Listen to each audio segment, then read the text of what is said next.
ಎಲ್ರಿಗೂ ನಮಸ್ಕಾರ. ನಾನು Vani Kusumakar. Welcome to my channel. ನಾನಿವತ್ತು ನಿಮಗೆ ಸಂಜೆ ಹೊತ್ತಲ್ಲಿ ಬೇಕಾಗಿರುವಂಥ ಸ್ನ್ಯಾಕ್ಸ್ ಮಾಡೋದು ಹೇಗೆ ಅಂತ ಹೇಳ್ತಾ ಇದ್ದೀನಿ. ಮಕ್ಕಳಿಗೆ ಸಂಜೆ ಹೊತ್ತಲ್ಲಿ ಏನಾದರೂ ಕ್ರಿಸ್ಪಿ ಆಗಿರೋ ಸ್ಪೈಸಿ ಆಗಿರೋ ಸ್ನ್ಯಾಕ್ಸ್ ಬೇಕು ಅಂತ ಹೇಳ್ತಾರೆ. ಆ ಟೈಮಲ್ಲಿ ಈ ಥರದ್ದು ಈಸಿ ಆಗಿರೋವಂಥ ಒಂದು ಸ್ನ್ಯಾಕ್ಸ್ ಮಾಡಿಕೊಟ್ರೆ ಎಲ್ಲರೂ ಇಷ್ಟಪಟ್ಟು ತಿಂತಾರೆ. ಯಾವುದು ಅಂತ ಹೇಳಿ ತೋರಿಸ್ತೀನಿ ಬನ್ನಿ. ನಾನಿವತ್ತು ಆಲೂಗಡ್ಡೆ ಕುರ್ಕುರಿಯನ್ನು ಮಾಡ್ತಾ ಇದ್ದೀನಿ.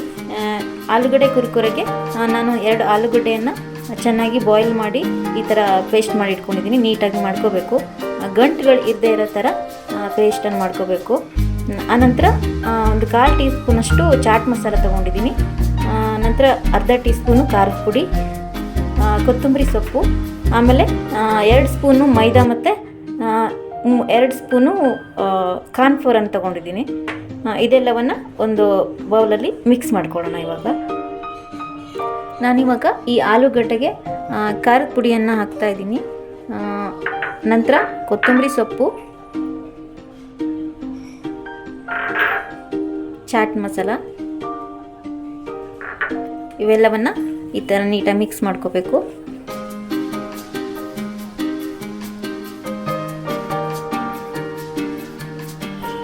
ಮಿಕ್ಸ್ ಮಾಡಿ ಆನಂತರದಲ್ಲಿ ಮೈದಾ ಮತ್ತು ಕಾರ್ನ್ಫ್ಲೋರನ್ನು ಏನು ತೊಗೊಂಡಿದ್ದೀವಿ ಅದನ್ನು ಇದಕ್ಕೆ ಸ್ವಲ್ಪನೇ ಹಾಕ್ಕೋಬೇಕು.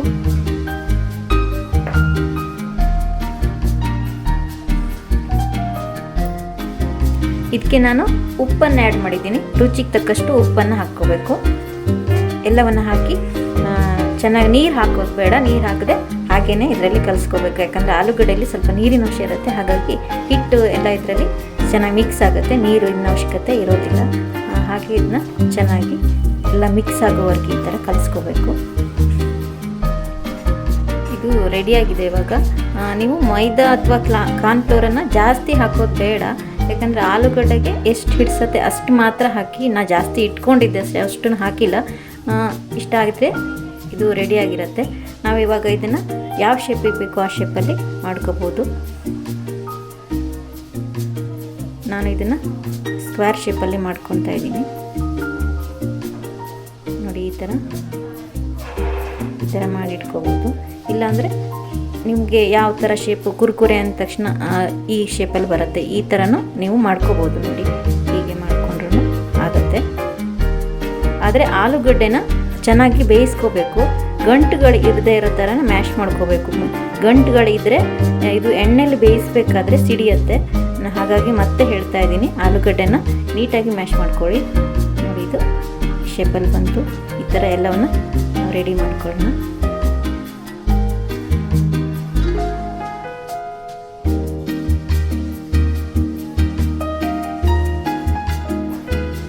ಇವಾಗ ಈ ಥರ ರೆಡಿ ಮಾಡ್ಕೊಂಡಿದ್ದೀನಿ ನಾನು. ಇದನ್ನು ಬ್ರೆಡ್ ಪೌಡರ್, ನಾನು ಮಿಕ್ಸಿಲಿ ಬ್ರೆಡ್ಡನ್ನು ಪೌಡರ್ ಮಾಡ್ಕೊಂಡಿದ್ದೀನಿ. ಈ ಥರ ಇದನ್ನು ಇದರಲ್ಲಿ ಡಿಪ್ ಮಾಡಬೇಕು. ನೀಟಾಗಿ ಮಾಡಿ ಎತ್ತಿಟ್ಕೋಬೇಕು. ನಾವು ಬೇಕ್ರಿಯಿಂದ ಮಕ್ಕಳಿಗೆ ಏನೋ ಸ್ನ್ಯಾಕ್ಸ್ ತಂದು ಕೊಡೋದಕ್ಕಿಂತ ಈ ಥರ ಮನೆಯಲ್ಲಿ ಮಾಡಿಕೊಡೋದ್ರಿಂದ ಆರೋಗ್ಯಕ್ಕೂ ಒಳ್ಳೆಯದು. ಮಕ್ಕಳು ಇಷ್ಟಪಟ್ಟು ತಿಂತಾರೆ. ಬೇಕ್ರಿಲಿ ಆದರೆ ತುಂಬ ಹಳೆ ಆಯಿಲ್ಗಳನ್ನು ಯೂಸ್ ಮಾಡಿರ್ತಾರೆ, ಅಂದರೆ ಪದೇ ಯೂಸ್ ಮಾಡಿರೋಂಥ ಆಯಿಲ್ಗಳನ್ನು ಯೂಸ್ ಮಾಡಿ ಸ್ನ್ಯಾಕ್ಸ್ಗಳನ್ನು ಮಾಡ್ತಾರೆ. ಅದು ಸ್ಕಿನ್ ಅಲರ್ಜಿ, ಏನೇನೋ ಪ್ರಾಬ್ಲಮ್ಗಳಿಗೆ ನಾವೇ ದಾರಿ ಮಾಡಿಕೊಟ್ಟಾಗುತ್ತೆ. ಹಾಗಾಗಿ ಈ ಥರ ಮನೇಲೇ ನಾವು ಮಾಡಿಕೊಡೋದ್ರಿಂದ ಹೆಲ್ದಿಯಾಗಿಯೂ ಇರುತ್ತೆ ಮತ್ತು ಎಲ್ಲರೂ ಕೂಡ ತಿನ್ನೋಕ್ಕೆ ಚೆನ್ನಾಗಿರುತ್ತೆ. ಹೀಗೆ ಎಲ್ಲವನ್ನು ಇದರಲ್ಲಿ ಡಿಪ್ ಮಾಡ್ಕೊಳ್ಳೋಣ. ಹೀಗೆ ಮಾಡಿ ಇಟ್ಕೊತ ಇವಾಗ ಎಣ್ಣೆನ ಬಿಸಿ ಮಾಡೋಕ್ಕೆ ಇಟ್ಕೊಂಡಿದ್ದೀನಿ ನಾನು. ಇದು ಬಿಸಿ ಆದ ನಂತರ ಅವೆಲ್ಲವನ್ನು ಒಂದೊಂದಾಗಿ ಬೇಯಿಸ್ಕೊಳ್ಬೇಕು. ಇವಾಗ ಎಣ್ಣೆ ಕಾದಿದೆ, ನಾನು ಇವನ್ನ ಒಂದೊಂದೇ ಹಾಕ್ಕೊಳ್ತಾ ಇದ್ದೀನಿ. ಮೀಡಿಯಮ್ ಫ್ಲೇಮಲ್ಲಿ ಬೇಯಿಸ್ಕೋಬೇಕು.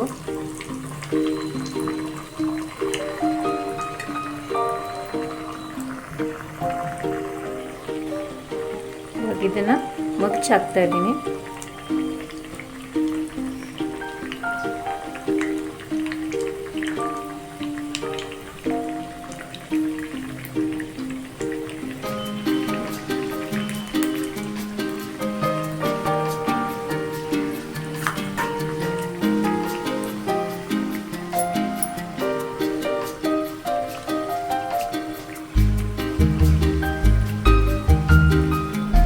ಇದೇನು ಜಾಸ್ತಿ ಟೈಮ್ ತಗೊಳ್ಳಲ್ಲ, ಬೇಗ ಬೇಯುತ್ತೆ.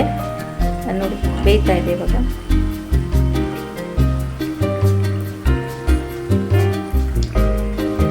ಇವಾಗ ಇದು ಬೆಂದಿದೆ.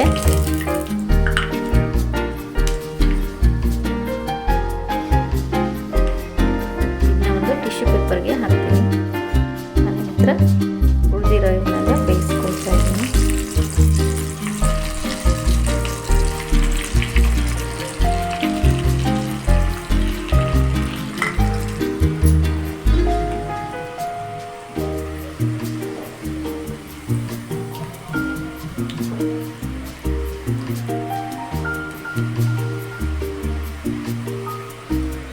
ಈ ಥರ ಮಗ್ಚ್ ಹಾಕ್ತಾ ಇರಬೇಕು.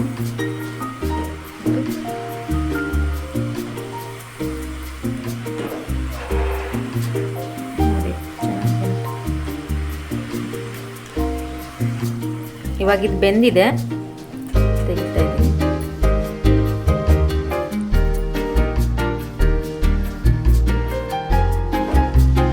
Tissue paper